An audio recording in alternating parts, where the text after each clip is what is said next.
नमस्कार दोस्तों, स्वागत है आपका हमारे चैनल पर। आज हम आपको एक ऐसी कहानी सुनाने जा रहे हैं जो आपके रोंगटे खड़े कर देगी। एक ऐसी कहानी जिसे सुनने के बाद आप रात को अकेले नहीं रह पाएंगे। कभी आपने सोचा है कि अगर आपकी सबसे बड़ी चिंता आपकी परछाई बन जाए तो क्या होगा? क्या होगा अगर वो परछाई आपके सबसे गहरे डर को जानती हो? आज हम आपको सुनाएंगे एक ऐसी भूतिया कहानी जो आपके दिल की धड़कनें तेज कर देगी। तो अगर आप डर के शौकीन हैं तो अपनी बत्तियां बंद कर लीजिए और हमारे साथ इस खौफनाक यात्रा पर चलिए। मेरा नाम है रैम। मैं नैनीताल का रहने वाला हूं। आज मेरी उम्र 60 साल है। जिस घटना के बारे में मैं बताने जा रहा हूं वह आज से 20 साल पहले की है। उस वक्त मैं खुद एक ड्राइवर था और ट्रक चलाता था। एक शाम मैं ट्रक में सीमेंट सरिया भरकर नैनीताल के हल्द्वानी से ग्वालदम नाम की जगह जा रहा था। मेरे साथ मेरा क्लीनर सुरेश भी था। सुरेश के बारे में मैं थोड़ा बता दूं कि सुरेश को उस वक्त मेरे साथ काम करते करते सिर्फ 2 ही महीने हुए थे और उस रात मुझे पहली बार पता चला कि उसे नींद में चलने की बीमारी है। खैर, जिस रात हम हल्द्वानी से ग्वालदम के लिए निकले थे उस रात राती घाट नाम की जगह में हमारे ट्रक का पिछला टायर अचानक से फट गया। अब हमारे ट्रक में सीमेंट सरिया भरा पड़ा था। इसी वजह से ट्रक के नीचे जैक लगाकर भी हमें उस ट्रक को उठाने में दिक्कत हो रही थी। रात का समय था और बदकिस्मती से उस रात हमें वहां दूसरी कोई गाड़ी नहीं दिखाई दी। इसलिए हमने सुबह होने का इंतजार किया और चादर तान कर सो गए। आधी रात में मैं क्या देखता हूं कि मेरा खलासी सुरेश उठा और ट्रक से नीचे उतर गया। मैंने उसे नीचे उतरते हुए देखा था तो मैंने घड़ी में टाइम देखा। रात के 12 बज रहे थे। मुझे लगा शायद सुरेश टॉयलेट के लिए उतरा होगा। मैंने चादर सिर तक तानी और फिर से सोने लगा और बस मुझे तुरंत ही नींद आ गई। कुछ देर बाद एक आवाज को सुनकर मेरी आंख खुली। ऐसा लगा जैसे किसी ने बहुत जोर से मेरे ट्रक का दरवाजा खोला हो। मैंने तुरंत सिर से चादर हटाई और दरवाजे की तरफ देखा। मैंने देखा दरवाजे में कोई खड़ा था। मुझे उसका सिर दिखाई दे रहा था क्योंकि वह जमीन में खड़ा था और ट्रक के दरवाजे तक उसका सिर ही पहुंच रहा था। अंधेरे की वजह से मुझे उसका चेहरा नहीं दिख रहा था, पर कोई खड़ा है ये तो पता चल रहा था। वह शख्स ट्रक के अंदर ही देख रहा था। मैंने उसे आवाज दी, सुरेश, सुरेश, मगर सुरेश ने कोई जवाब नहीं दिया। मैं उठकर बैठ गया। तब मुझे बाहर खड़ा थोड़ा और दिखाई देने लगा। अब उसका सिर और कंधे दिखाई दे रहे थे। वह सुरेश नहीं था क्योंकि वह कोई औरत थी और कंधे तक खुले हुए उसके बाल मुझे दिखाई दे रहे थे, पर अभी भी उसका चेहरा नहीं दिख रहा था। मैंने ट्रक के अंदर की लाइट का स्विच ढूंढा और लाइट ऑन कर दी। लाइट ऑन करके मैंने वापस ट्रक के दरवाजे की तरफ देखा, पर दरवाजे पर अब कोई नहीं था, पर दरवाजा अभी भी खुला हुआ था। मैं बिस्तर से नीचे उतरा और ट्रक के दरवाजे के पास जाकर मैंने बाहर झांका। बाहर भी अंधेरा था। इस वजह से मुझे कुछ दिखाई नहीं दिया। मैंने अपनी ड्राइविंग सीट के पीछे के पॉकेट से टॉर्च निकाला और बाहर झांककर टॉर्च की रोशनी चारों तरफ घुमाई, मगर फिर भी मुझे कोई दिखाई नहीं दिया। मुझे ऐसा भी नहीं लग रहा था कि जैसे वह मेरा भ्रम हो। मुझे अच्छे से याद है, मैंने किसी को ट्रक के बाहर खड़े देखा था। मैंने ट्रक का दरवाजा बंद किया और सुरेश के वापस आने का इंतजार करने लगा। मैंने घड़ी में देखा। घड़ी में रात का 1 बज रहा था और सुरेश अभी तक वापस नहीं आया था। पूरा 1 घंटा बीत चुका था। अब मुझे सुरेश की फिक्र होने लगी। जंगल वाला इलाका था, जंगली जानवरों का खतरा था, इसलिए अब मुझे सुरेश की चिंता सताने लगी कि कहीं उसे बाघ तो नहीं उठा कर ले गया। मगर तभी मुझे ऐसा लगा जैसे किसी ने मेरे ट्रक को पीछे से पकड़कर हवा में उठा दिया हो और वापस जमीन में पटक दिया हो। मेरे ट्रक में एक बहुत जोर का झटका आया था और ट्रक का पिछला हिस्सा एक पल के लिए हवा में उठ गया था। मुझे लगा कि कहीं कोई दूसरी गाड़ी तो मेरे ट्रक के पीछे आकर नहीं भिड़ गई।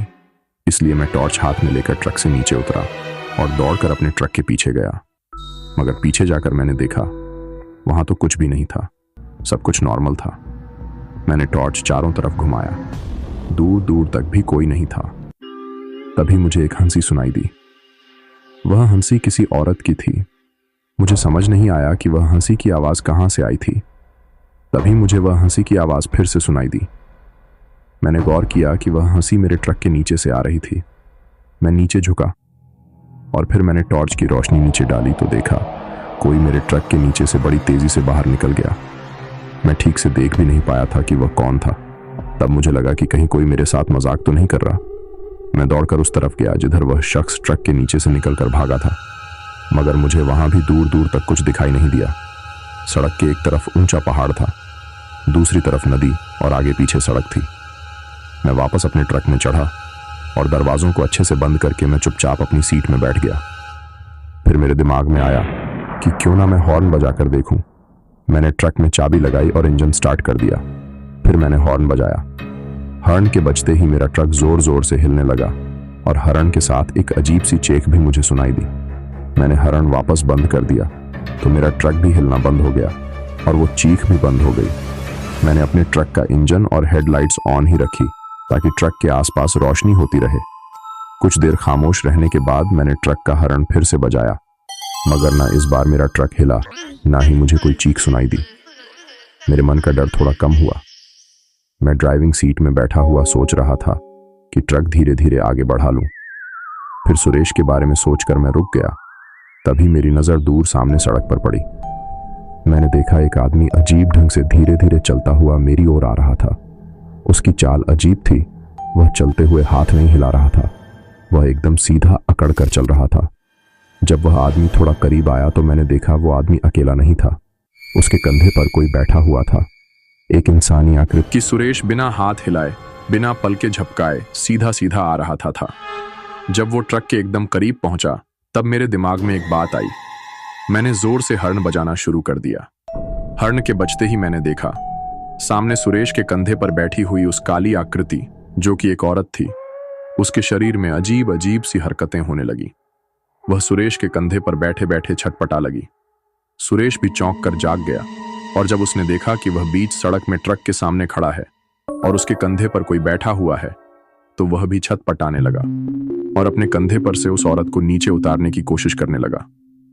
तब मैंने ट्रक का गियर बदला और ट्रक आगे बढ़ाकर सुरेश के एकदम करीब ले जाकर रोक दिया और फिर जोर से हॉर्न बजाया तो सुरेश के कंधे के ऊपर बैठा हुआ वह काला साया चीखता हुआ सुरेश के कंधे से उठा और हवा में ऐसे गायब हो गया जैसे पतला सा कागज झलकर हवा में गायब हो जाता है। उस काले साए के गायब होते ही सुरेश चिल्लाते हुए ट्रक के अंदर आया। मैंने उससे कहा, अबे तू कहां चला गया था बे, और तुझे मालूम नहीं चला कि तेरे कंधे पर कोई बैठा हुआ है? सुरेश बोला, उस्ताद, एक बात मैंने आपसे छुपाई थी कि मुझे नींद में चलने की बीमारी है, मगर ऐसा कभी कभी होता है उस्ताद, इसलिए मुझे पता नहीं चला कि मेरे कंधे पर वो औरत बैठी है। मैंने कहा, चल निकलते हैं यहां से, बाकी बात आगे किसी गांव में जाकर करेंगे। ऐसा कहकर मैंने धीमे धीमे ट्रक आगे बढ़ा लिया। ट्रक के पिछले 4 टायर्स में से एक टायर पंक्चर था, इसलिए ट्रक एक साइड को ज्यादा झुका हुआ था, मगर फिर भी जैसे तैसे हम वहां से आगे बढ़े और कैंची धाम मंदिर में पहुंचकर हमने ट्रक एक किनारे लगा दिया।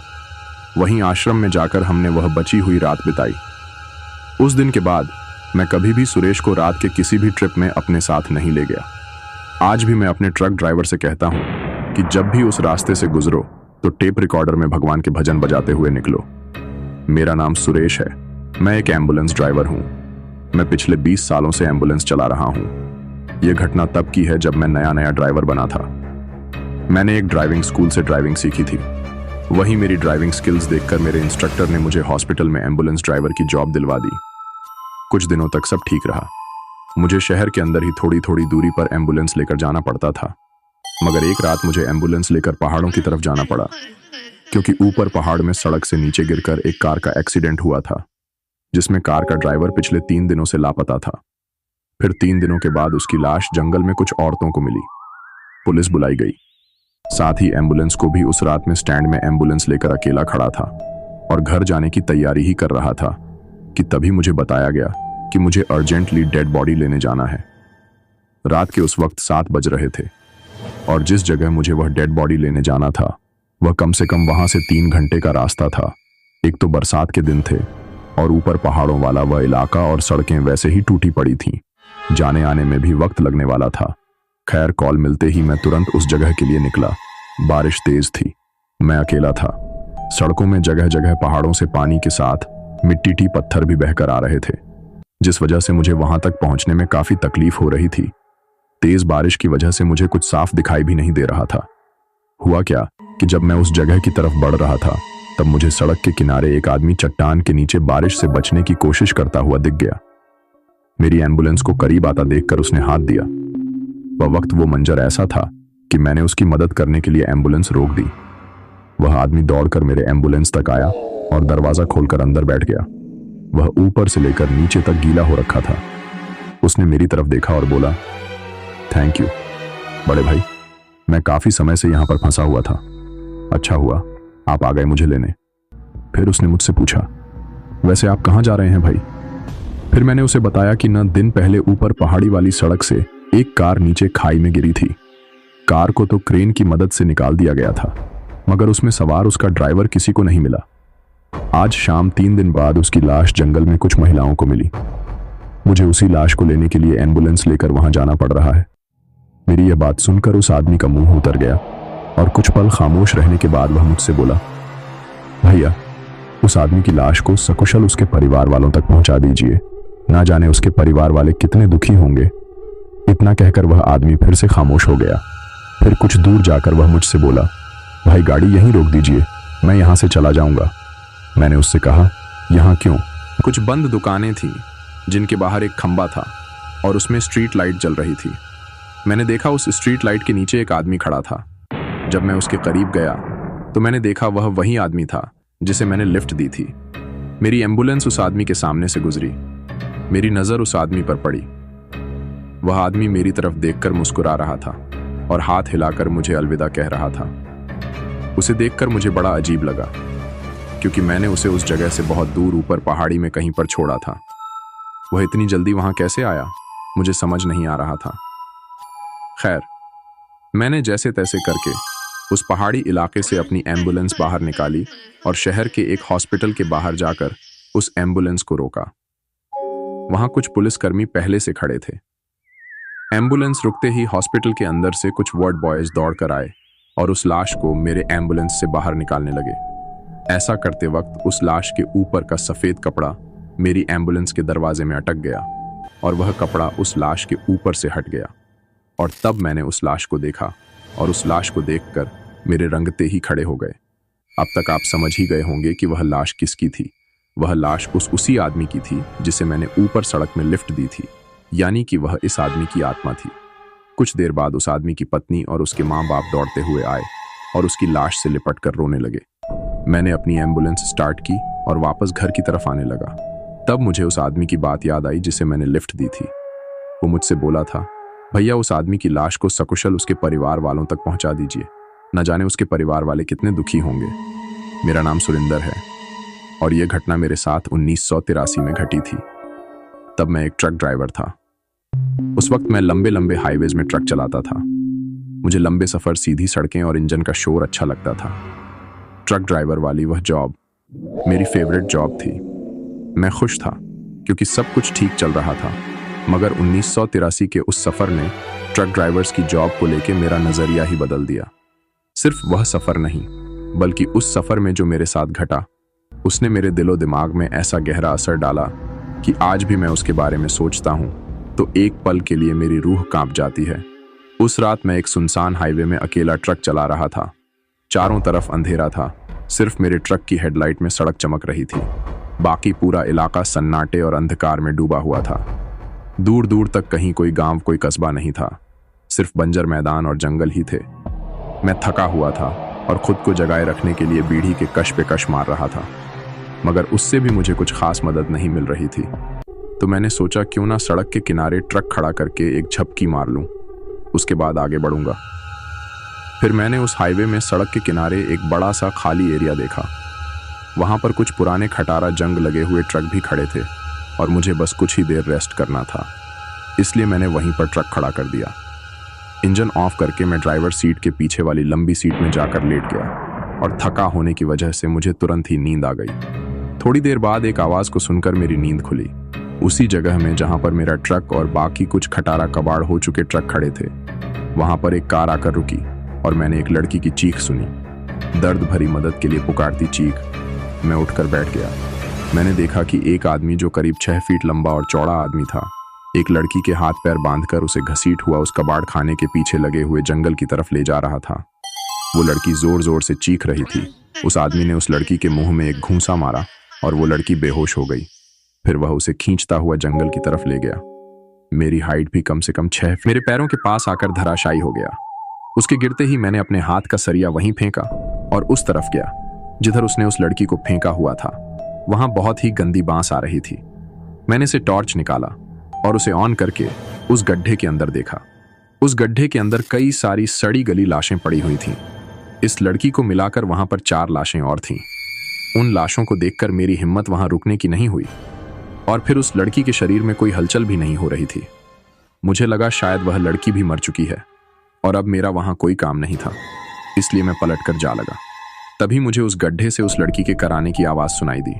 मैंने वापस गड्ढे की तरफ टॉर्च की रोशनी डाली तो देखा वह लड़की होश में आ चुकी थी और वह खुद को रस्सी से छुड़ाने की कोशिश कर रही थी। अब यह देखकर मेरा दिल उसे वहां उस हाल में छोड़ने का नहीं हुआ। मेरे अंदर का मददगार इंसान फिर से जाग उठा। मैं कैसे तो करके उस गड्ढे में उतरा।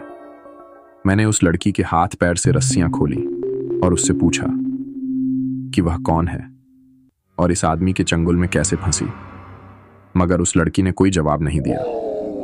शायद वह सदमे में थी। मैंने उसे सहारा देते हुए उस गड्ढे से बाहर निकाला। तब मैंने देखा वह आदमी जो कुछ देर पहले वहां पर जमीन में पड़ा हुआ था, वह अब वहां नहीं था और ना ही मेरा सरिया वहां पर था जिससे मैंने उस आदमी का सिर फोड़ा था। अब डर यह था कि वह आदमी मेरे से तगड़ा था और अब उसके पास एक लोहे का सरिया भी था। वह कहीं से भी आकर मेरे ऊपर हमला कर सकता था।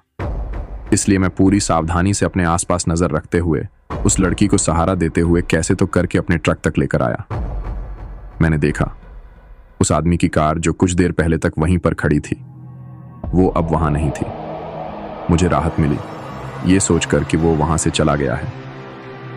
खैर, मैंने उस लड़की को सहारा देते हुए अपने ट्रक में चढ़ाकर पैसेंजर सीट में बिठाया और खुद ट्रक के सामने से चलता हुआ ड्राइविंग सीट की तरफ आया। अपनी ड्राइविंग सीट की तरफ आकर ट्रक में चढ़ा और ट्रक में चढ़कर मैंने देखा कि वह लड़की ट्रक में नहीं थी। मैंने सोचा कि कहीं वह वापस ट्रक से नीचे तो नहीं उतर गई, तो मैंने उसे आवाज दी, अरे मैडम, मैडम कहाँ चले गई आप? ऐसा कहते हुए मैं ट्रक के सामने गया और ट्रक के आसपास देखा, मगर वह आसपास कहीं नहीं थी। मैंने टॉर्च की रोशनी सब जगह घुमाई, उसे ढूंढा, मगर वह कहीं नहीं थी। अब मेरा दिमाग खराब होने लगा कि एक तो मैं इसको उस हैवान से बचाकर यहाँ लाया और ये बेवकूफ लड़की फिर से पता नहीं कहाँ चली गई। मैं ट्रक के दरवाजों को अंदर से लॉक करने के लिए ट्रक में वापस चढ़ा ताकि उस लड़की को ढूंढ के लिए जा सकूं। मुझे लग रहा था शायद वह लड़की मुझसे भी डर रही थी या शायद वह मुझे वही आदमी समझ रही थी, क्योंकि मेरी हाइट भी लगभग उसकी जितनी ही थी। मैं ट्रक के पैसेंजर सीट वाले दरवाजे को अंदर से लॉक कर रहा था। तब मेरी नजर पैसेंजर सीट के नीचे गई। मैंने देखा वहां पर वही सरिया पड़ा हुआ था जिससे मैंने उस आदमी का सिर फोड़ा था। वह उसी तरह से वहां पर पड़ा हुआ था जैसे पहले था। मैंने उसे हाथ में उठाया और देखा उसमें ना खून लगा हुआ था ना ही मिट्टी। मुझे कुछ समझ नहीं आया कि वह सरिया वहां कैसे आया, क्योंकि मैंने तो उसे वही गड्ढे के पास फेंक दिया था और मैं खुद उसे यहां नहीं लाया। फिर मैंने सोचा कि यह सरिया कहीं वही आदमी तो यहां लाकर नहीं छोड़ गया। बस मैं इतना ही सोच रहा था कि तभी मेरे सामने एक कार आकर रुकी, बिल्कुल वैसे ही जैसे पहले आकर रुकी थी, और उसमें से एक 6 फीट लंबा आदमी नीचे उतरा। उसने अपनी कार की डिक्की से एक लड़की को बाहर निकाला और वो लड़की जोर से चीखी। फिर वो आदमी उसको घसीट हुआ जंगल के अंदर ले जाने लगा। वो लड़की मदद के लिए पुकार रही थी तो उस आदमी ने उसके मुंह में एक घूंसा मारा और वो लड़की बेहोश हो गई। उसके बाद वो आदमी उस लड़की को घसीट हुआ उस कबाड़ खाने के पीछे लगे हुए जंगल में लेकर चला गया। यह देखकर मेरे अंदर का मददगार इंसान फिर से जाग उठा और मुझे गाली देते हुए बोला, अबे साले निकल यहां से, ये भूत है। अपनी अंतरात्मा की वह बात सुनते ही मेरे शरीर में सिरहन सी दौड़ गई और मैंने तुरंत अपना ट्रक स्टार्ट किया और पूरी रफ्तार के साथ अपना ट्रक उस जंगल से बाहर निकाल लिया। दूर, बहुत दूर जाकर मैंने अपना ट्रक एक ढाबे के पास जाकर रोका। तब तक सुबह के 6 बज चुके थे और वह ढाबा खुल चुका था। उस ढाबे के आसपास कुछ ट्रक खड़े थे और वहीं बेंच पर बैठकर कुछ ड्राइवर्स गर्मा-गर्म चाय की चुस्कियां ले रहे थे। मुझे डरा सहमा देखकर उन्होंने मुझसे पूछा कि क्या हुआ, इतना डरे हुए क्यों हो भाई? तो मैंने उन्हें सारी बात बता दी। तब उन्होंने जो मुझे बताया वह सुनकर तो मेरे रोंगटे ही खड़े हो गए। उन्होंने बताया कि 2 साल पहले उस जगह में कबाड़ खाने के पीछे जंगल में एक गड्ढे में 6 लाशें मिली थीं। एक आदमी ने अपनी पत्नी और पत्नी के माँ बाप, भाई बहन को चाकुओं से गोद कर मार डाला था और उनकी लाशों को उस गड्ढे में डालकर आग लगा दी थी और खुद को भी गोली मारकर वह उसी गड्ढे में गिरकर जल गया था। बाद में पता चला कि उसकी पत्नी उसको छोड़कर मायके चली गई थी और वह आदमी जब भी अपनी पत्नी को लेने उसकी मायके जाता तो पत्नी के माँ बाप भाई बहन उसके साथ बदतमीजी करते थे। वह अपनी पत्नी से बहुत प्यार करता था, इसलिए अपनी पत्नी का धोखा उससे सहा नहीं गया। उसने सबको मारकर खुद को भी मार डाला। यह कहानी सुनकर मेरी रूह कांप गई। उस दिन के बाद मैं कभी उस रास्ते से नहीं गया और ना ही दूसरे ड्राइवर्स अकेले उस रास्ते से गुजरते हैं। उस दिन मेरी किस्मत खराब थी जो मैं नींद के झोंक में रास्ता भटक कर उस रास्ते चला गया था और मुझे वह भयानक भूतिया खेल खेलना